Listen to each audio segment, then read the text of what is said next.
video I am going to discuss about care of patient with fluid and electrolyte imbalance. This is the topic is the chapter of therapeutic nursing care and the subject is fundamental of nursing for GNM first year. So in previous videos we have discussed about hyponatremia and hypernatremia, and now I am going to discuss about hypokalemia. So these are the electrolytes. If the electrolytes are imbalanced, so what is the condition of the patient? That thing now I am going to explain. So potassium can call as potassium. If it is potassium levels are low, that is called as a hypokalemia. So what is mean by hypokalemia and what are the causes of hypokalemia and what are the clinical manifestation of hypokalemia? And as a nurse, how she is going to give the care to such type of condition of the patient. That thing now I am going to explain. So first we will see the meaning of hypokalemia. So hypokalemia, by name itself we can understand that is the decrease in the level of the potassium. So that way, so there is a decrease in the amount of potassium in extracellular fluid. Same thing, whereas seen in hypernatremia, hypokalemia, same thing. That is also excess of sodium is occurring in the extracellular fluid. Same thing in hypokalemia, there is a decrease in the potassium levels are present in the decreasing the potassium levels where in the extracellular fluid. So next we will see the causes of hypokalemia. So what is the causes and which type of diagnosis may leads to this hypokalemia? That thing now we will see. So this loss of potassium may be due to vomiting and there is a gastric, and next thing is gastric secretions. So there is a chance to decrease the potassium level due to this thing also, due to vomiting and next gastric secretions. If it is, there is a chance to get hypokalemia due to loss of potassium. They can get vomiting and gastric secretions also. And next thing, diarrhea. So diarrhea also one type of cause for hypokalemia. And next thing is use of diuretics. If any patient is using the diuretics, so such type of patient can lead to the hypokalemia condition. There is a chance to decrease the level of potassium level in the patient. Next thing is hyperaldosteronism. So what is meant by hyperaldosteronism? By name itself we can understand that is it is a disease and which the adrenal glands makes too much aldosterone. So this is a disease. Hyperaldosteronism is a disease and it makes too much aldosterone. Where this, so in which adrenal glands? So in which adrenal glands makes too much aldosterone or aldosterone? So these adrenal glands are making too much aldosterone and which leads to the, so due to this aldosterone there is a chance to get the hypertension and low potassium level. So this is the meaning of hyperaldosteronism. So it is nothing but it is a disease and which the adrenal glands makes too much aldosterone and it leads to the hypertension and low potassium level. So we have completed our causes. So one more time I will read it. First thing is loss of potassium, how it is occurring by vomiting and gastric secretions. Due to these things and there is a chance to get by diarrhea also, and next thing is by taking diuretics also, and next thing is if the patient is having such type of disease, that is hyperaldosteronism. So this is a disease that is producing, in this disease there is a adrenal glands makes too much aldosterone which leads to the hypertension and low potassium level. So these are the causes we can see in hypokalemia. So next we will see the clinical manifestation. So such type of condition of the patient, which type type of clinical manifestations are present? So first thing is muscle weakness and leg cramp. So there is a presence of weakness in the muscle and a cramp present in the leg. And next one is letter G. So what is mean by letter G? In the patient there is a presence of inactivityness. So that is known as letter G. And next thing anorexia. So the patient may not feel to eat food, and there is a absence of hungry, so appetite. So that is called as a anorexia. And next one is nausea. The patient is not taking any food, any fluid. So there is a sensation of nausea and vomiting. There is a vomiting sensation may be present, and the patient may have nausea also. And next thing is weakness may be present. And next thing is irregular pulse rate. So there is a chance of irregular pulse rate. So next thing is cardiac dysrhythmias. So by name itself we can understand that is dysrhythmia. So what is this? There is irregular heartbeat. So especially if the patient is having low calcium level or low potassium or high potassium, it leads to any cardiac. So it is because of this cardiac problem, there is a chance to get decreasing the potassium level also. So there is a presence of irregular heartbeat. And next thing is decreased bowel sounds and decreased bowel motility. So these are the clinical manifestations are present in the hypokalemia patients. So one more time I will read it. First one is muscle weakness and leg cramps, and second one is lethargy. It is nothing but there is a presence of inactivityness in the patient who is having hypokalemia. And next one is anorexia. They don't feel to eat the food, they don't feel to take the food, and due to that there is a presence of nausea. There is a chance to get nausea and vomiting. So next thing is if the patient is not taking proper food, there is a chance to get weakness. And next thing is irregular pulse rate. So there is a chance to get irregular pulse rate and irregular heartbeat. And next thing is decreased bowel sounds and decreased bowel motility. So these are the clinical manifestations we can see in hypokalemia patient.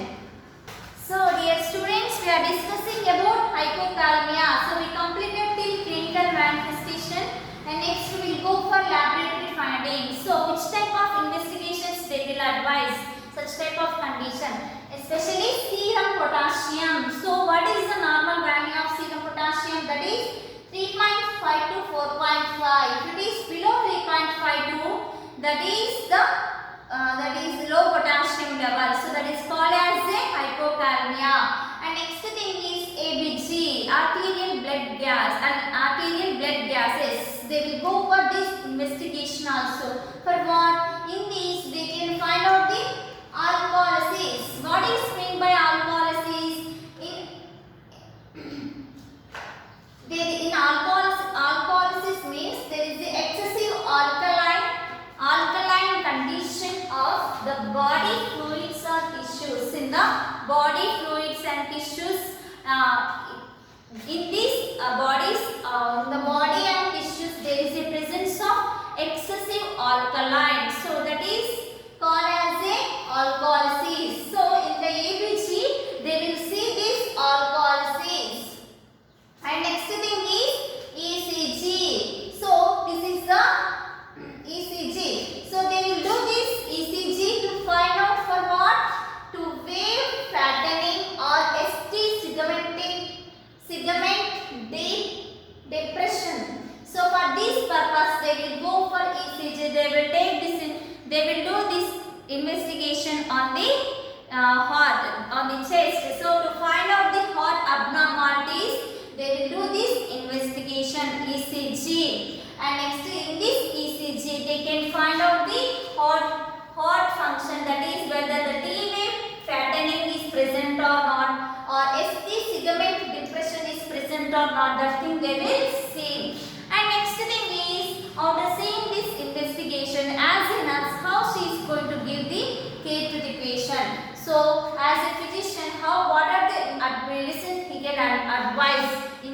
condition. So that thing now I will explain. So as a nurse, she has to monitor the heartbeat closely because the patient may have any heart problem also due to this hypokalemia. So there is the irregular heartbeat may present. So to find out that things, the nurse has to monitor heart rate very closely. And next thing is monitor client receiving dizzy drugs, example digoxin. So if the patient has received any digoxin, so these things the nurse has to identify. So if the patient is received this digoxin, it is a very dangerous to decrease the potassium level.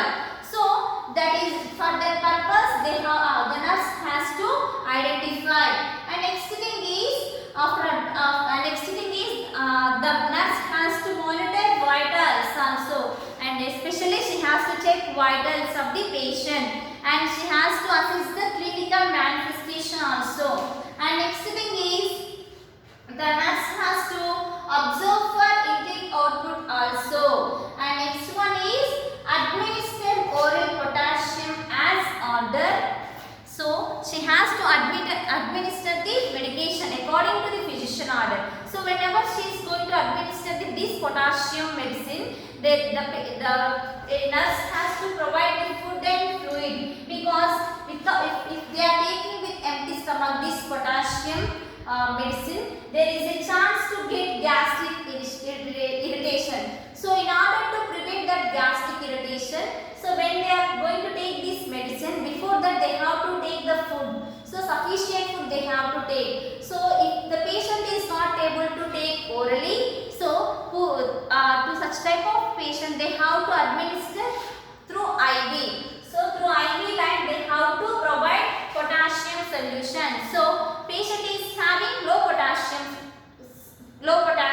So such type of patient, potassium injection. So potassium chloride, such type of injections they have to administer through IV. So when they are going to administer this kind of medicine, they have to observe the client very closely. So due to this injection, the patient may have the problem in the vein. So through intravenously they are going to administer. So due to this injection, the patient may have burning sensation in the vein. So next thing is there is a presence of swelling may be present, redness may be present. So due to that the patient may feel irritability and discomfortness. So already patient is having hypokalemia, and if the patient is getting this thing also, there is a problematic. So in order to prevent these things, whenever the nurse is going to provide this potassium injection, she has to observe very carefully. So she has to select the proper way to keep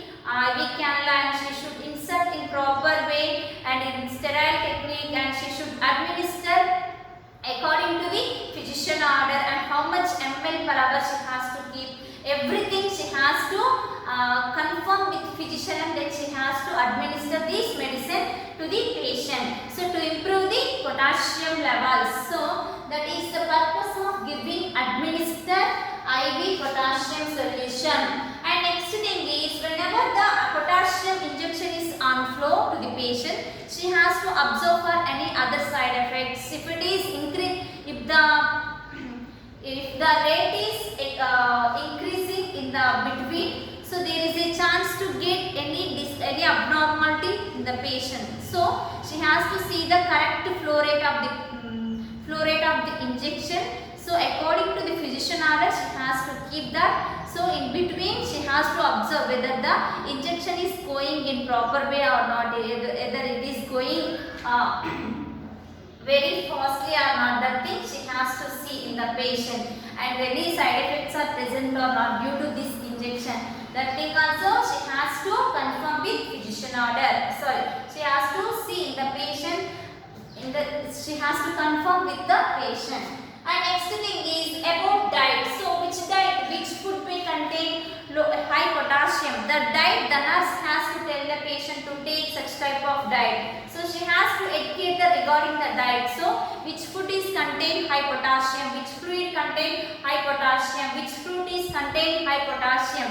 So regarding that diet, the nurse has to give the health education to the patient and their family members, and the patient may have fear and anxiety regarding this condition.